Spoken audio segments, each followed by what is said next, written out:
President Trump has made it clear he wants to negotiate peace between Russia and Ukraine, and maybe even get a prize for it, but his views have occasionally been hard to pin down. Take a look.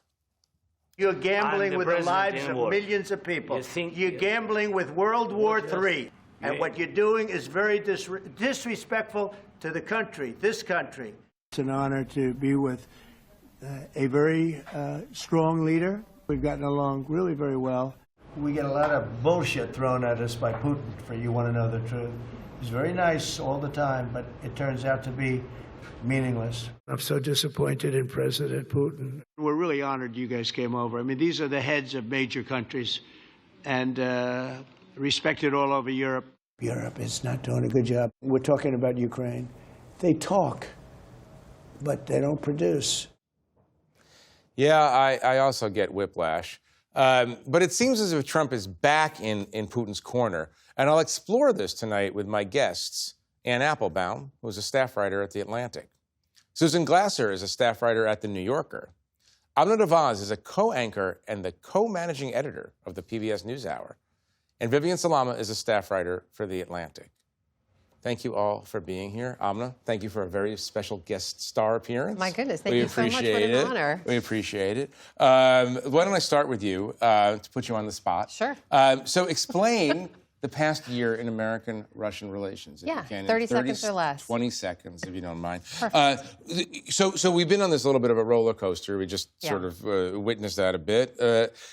Now President Trump is back to pressuring President Zelensky to accept a deal that would basically carve off a piece of Ukraine. But what is the current state of play? Where are we going? I mean, if you look at just the last month, I think it's sort of illustrative of how the last year has gone, which is that whiplash you just showed. Also, let's underscore the fact that this is still an active war, right? We saw Zelensky out on the front lines today in Kyiv, a place where I was on the ground last spring, in a place that Russians claim to have actually gained control of last month, and he was shooting selfie videos on the ground today. So very much a lot of land still being contested there. The U.S. plan that was presented last month was essentially echoing Russian talking points, talking about Ukraine trading territory to help them get to peace, talking about them renouncing the right to join NATO. When I spoke to the Ukrainian ambassador to the U.S., Olga Stefanishina, earlier this week, she talked about the fact that that language was not final, but that they were happy that this dialogue is now moving around a structured plan of some kind. So that's how Ukrainians are looking at this.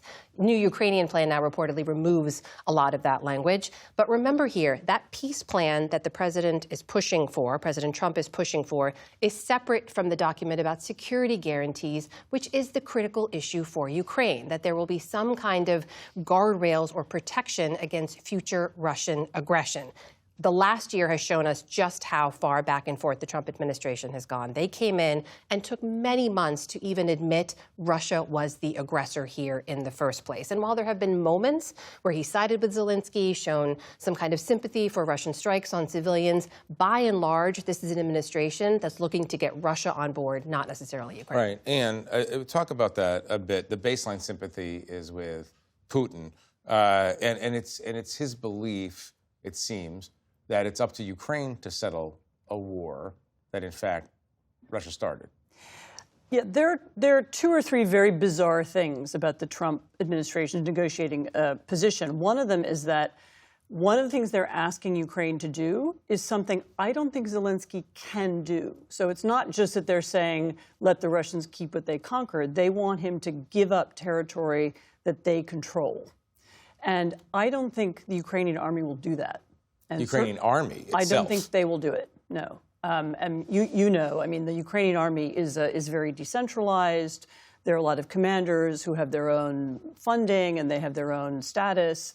And I don't think he can get them to give away land that they've been defending for. That's actually true. When 10 we years. were in the Ukraine last, we met different operators of different drone factories and drone units, and they seem to be just improvising without direct orders. It's not exactly like that, but it's not. But it's also not the case that they're fighting, you know, because they're professional soldiers and they can be commanded in that same way. And so, but I thought you were getting at that the Ukrainian people wouldn't. Well, the accept. Ukrainian people also won't accept. I mean, and Zelensky, you know, isn't really. He has been weakened by the corruption scandal that I know that you'll want to talk about, and I just don't think he's politically in a position where he can say we're giving up territory. So that just can't happen. The other piece of it, as you said, the really important piece is the security guarantees. This isn't a minor thing. You know, if the Ukrainians stop fighting and they don't have any kind of security guarantee or any NATO or any Western troops or anything, then their country is unviable. Because who will want to live there or invest there if they know that the war is going to start again, you know, next year or next month or in 6 months? Right. And it's because the Russian pattern is to stop fighting for a while and then to restart the war again, there needs to be some reason to think that it's really, really over. And of course, the only way to achieve that is to put pressure not on Ukraine, but on Russia. You know, the Russians have to be convinced that the war has to end. No, Russia can stop the war anytime it wants. Anytime it wants. And the bizarre thing about the whole last year, you know, the back and forth and so on, is that it's almost as if the Trump administration doesn't want to admit or can't understand that the war only ends when the pressure is put on Russia. And the Russians say, okay, we're not going to be able to win. And it's the most obvious solution to the problem, and it's the one they just won't take. Right. Susan, I want to talk about the corruption issue in a moment.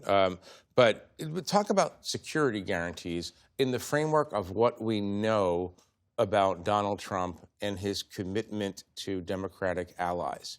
Well, that's exactly right. I mean, they've just released a national security strategy that makes it very clear that they see the United States as increasingly as some separate entity from NATO, even though the United States has been the founder and pillar of NATO since its creation. And you're seeing this separation from our Western allies and a president who, for his entire time in public life, has essentially been critical of our allies while praising our adversaries. That is the one through line in an otherwise at times inconsistent foreign policy. But the security guarantee thing is really important here because that's why the prospects for a deal are so remote. Right now, essentially, we're negotiating with ourselves. You know, we're negotiating with the Ukrainians, with the Western Europeans who are desperate to get themselves back at the table. But even if we were to come to consensus and all this pressure on Zelensky is aimed at pressuring Zelensky to make a deal essentially with Donald Trump.